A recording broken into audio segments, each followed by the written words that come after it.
Hola, en este video vamos a hablar sobre los retardos, rutinas de código importantes para la ejecución de códigos en ensamblador y en el proceso de aprendizaje en el dominio de los microcontroladores. Las rutinas de retardo son muy útiles en códigos como por ejemplo el que observamos, el de prender y apagar el LED. Como vemos en este diagrama de flujo, este es el esquema básico de esta rutina. Si nosotros utilizamos como primera opción de frecuencia de reloj para el microcontrolador una de 1 Hz, una frecuencia muy lenta, la cual se puede generar por ejemplo con un 555 o un generador de señales, cada ciclo de bus será de 4 segundos. Por lo tanto, cada una de estas instrucciones se ejecutará en múltiplos de 4 segundos y cualquier persona podrá ver el LED prendido y apagado, porque esta será la base de tiempo de ejecución de este código. Pero en aplicaciones prácticas, el microcontrolador debe ser alimentado con una frecuencia de reloj mucho más grande. ¿Qué pasa si pasamos una frecuencia de reloj de 1 MHz? Los ciclos de bus pasan a 4 segundos, entonces ya no podría verse el LED encendido ni apagado. Solo por medio de herramientas como por ejemplo un osciloscopio podríamos detectar el encendido y apagado de este LED. Por lo tanto, es necesario en medio del encendido y el apagado del LED incluir rutinas de retardo. Estas rutinas nos van a permitir primero visualmente desde el exterior de ese LED conectado ver que el LED está correctamente encendido y apagado, y tener un control de tiempos de cuánto dura este LED encendido y cuánto dura este LED apagado. Pero veamos cómo se conforman estos retardos, cómo se pueden implementar. Estos retardos se generan como subrutinas, que son secciones de código muy similares a lenguajes de alto nivel, a lo que corresponde a funciones. Pues en estas subrutinas son un conjunto de instrucciones a las cuales se llega a ellas por medio de un llamado a subrutina y se sale de ellas por medio de un retorno de subrutinas. Estos retardos se pueden hacer desde tan sencillos como una simple instrucción NOP de no hacer nada por un ciclo de bus, a un conjunto de instrucciones NOP tantas como se necesite.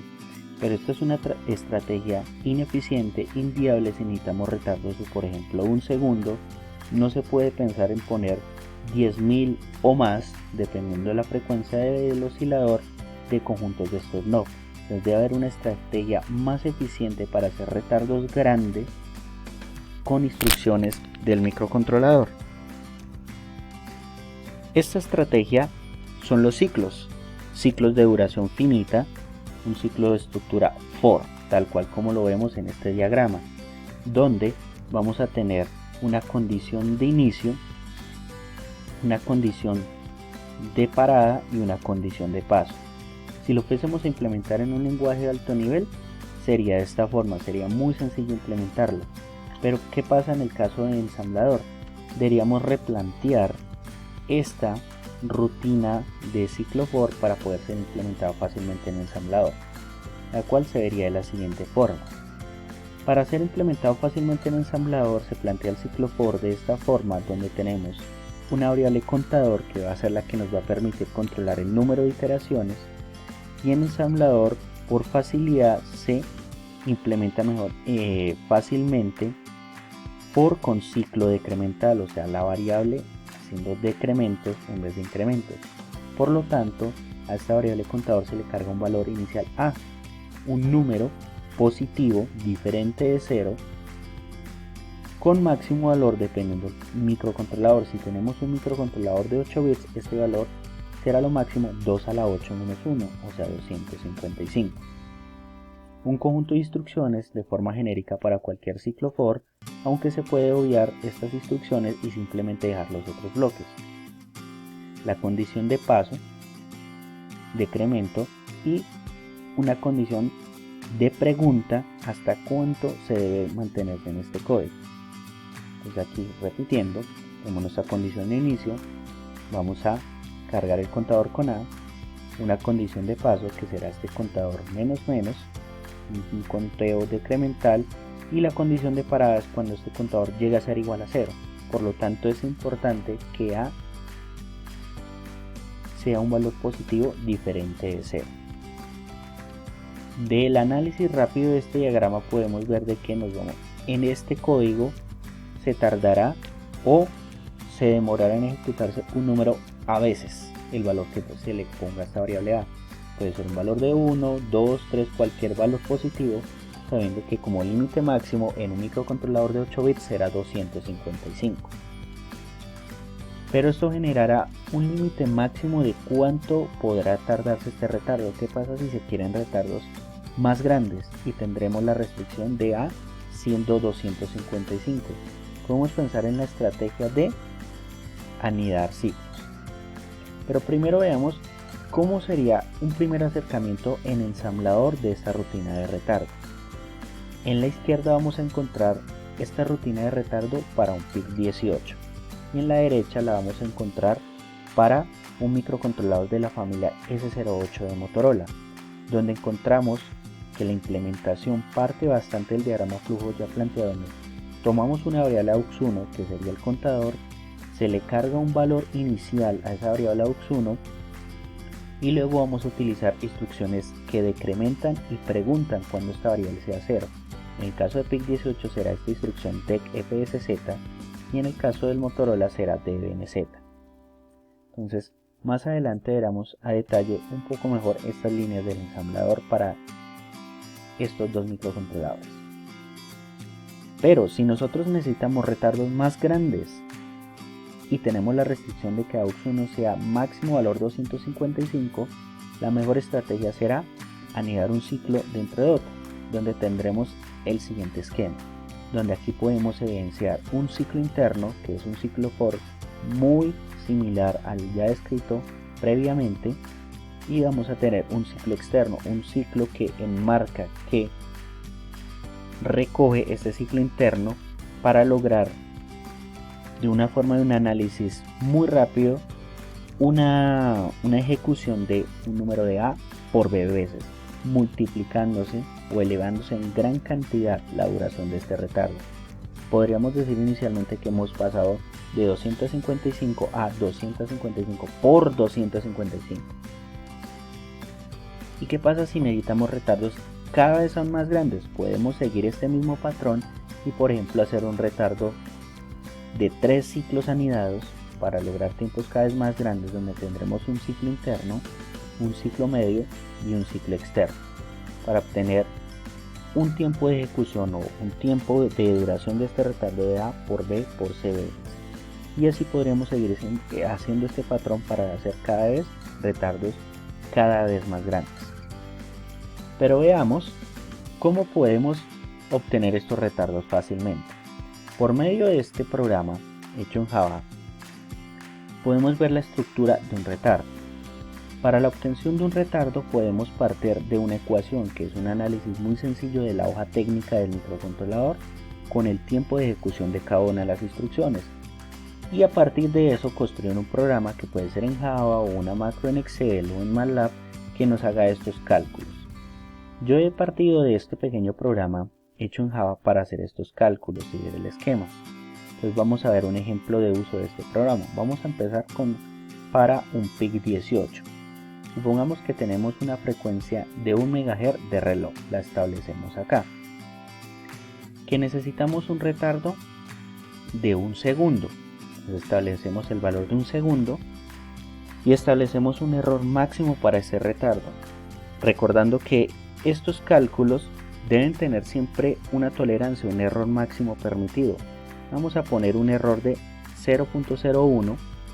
No llega a ser un error muy pequeño para tener una exactitud muy grande y que este programa nos haga el cálculo, obteniendo lo siguiente.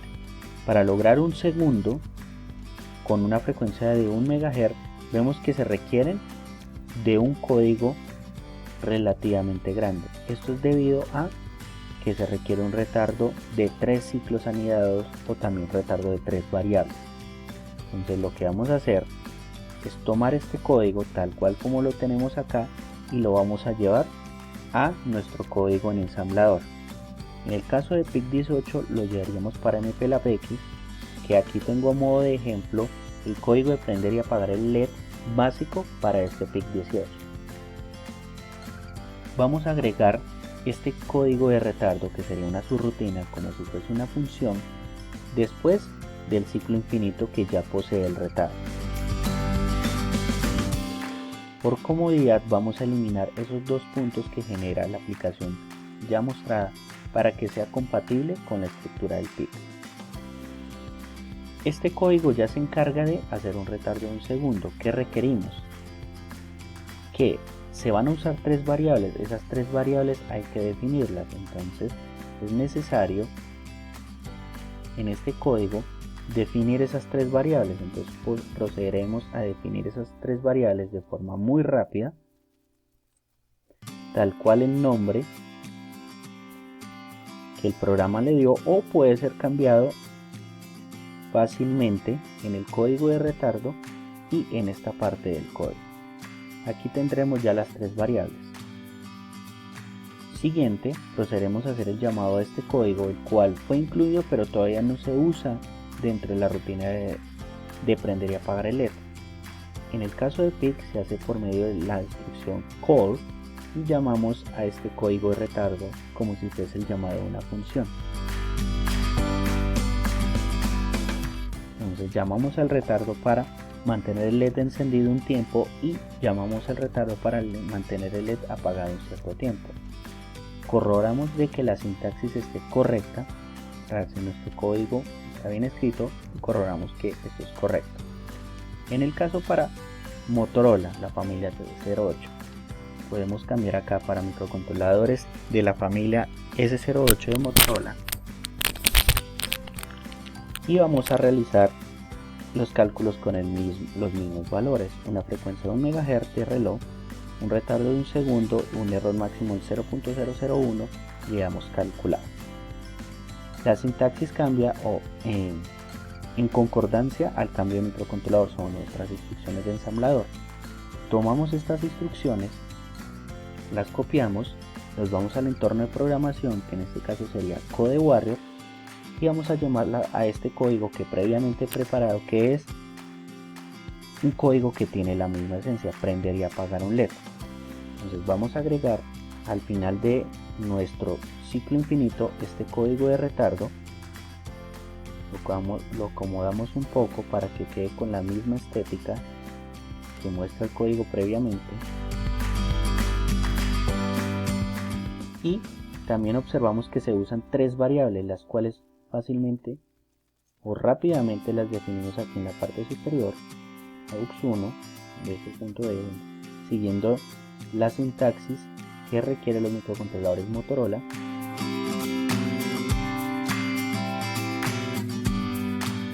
Ya tendríamos nuestras 3 variables creadas, ya tenemos el retardo, pero hay que incluir el llamado a esta subrutina de retardo.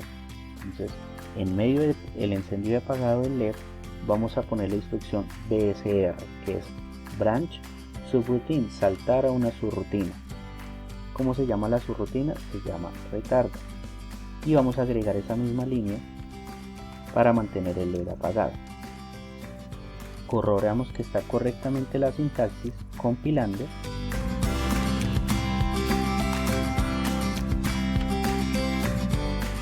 Descubrimos que el código no tiene error alguno, obteniendo finalmente un programa mucho más práctico de encendido y apagado del LED a frecuencias de trabajo reales para el microcontrolador del orden de los megahertz.